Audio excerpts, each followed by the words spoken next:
So this comment po is coming from the GCash Tap and Pay feature video po natin. Kung saan ko pinakita sa inyo kung paano po gamitin yung Tap to Pay feature ng GCash sa mga POS systems katulad po nun sa isang fast food restaurant. So this comment po says, ay ganun pala yun. Paano naman po yung mga stores po sa, like sa SM, ano pong sasabihin sa cashier?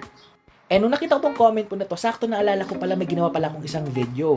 So, pumunta kami sa SM ng kuya ko tsaka ng papa ko because birthday ko.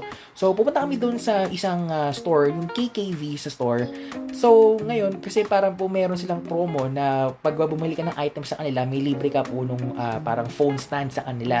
So, ginawa ko, bumili lang ako ng isang item and naisip ko, since meron naman din pala sila doon ng mga card payments po na POS terminals, ang ginawa ko po is sinubukan ko yung aking GCash Tap to Pay feature ulit. So, kung working po siya ulit doon sa KKV. So, ito po, papakita ko sa inyo yung video ngayon.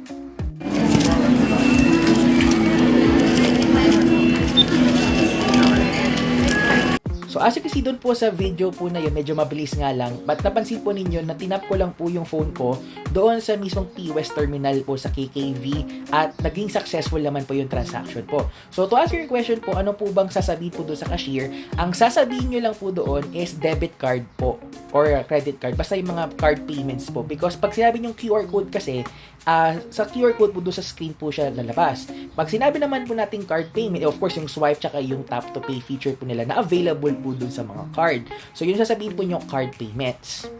And finally, meron pa siyang last question kung gagana po ba yung G-Credit po at the moment po for the GCash Tap to Pay. Unfortunately, at the moment po, ang available lang po sa Tap and Pay feature po is yung galing lang po sa GCash wallet po ninyo. Unfortunately, wala pa po yung sa G-Credit or sa G-Loan or dun po sa G-Gives. So, kung yun po ang tatanong po ninyo, wala pa po siya. So, currently lang po sa mga GCash wallet lang po ninyo. So, kung gusto nyo po magamit, mag-top up po kayo or mag-cash in po kayo para magamit po ninyo yung GCash Tap and Pay. Palala ko lang din po pala sa mga nagtatanong kung paano po ito gamitin, make sure po ang inyo pong cellphone ay may NFC po na feature. Pag wala pong NFC ang inyong cellphone, hindi nyo po siya magagamit. And at the moment po, again, uulitin ko po ulit to, available pa lang po siya sa select Android users po ng GCash users. Wala po siya sa Huawei at sa iOS. So, currently sa Android pa lang siya. So, if you have any more questions, lagay nyo na sa comment section.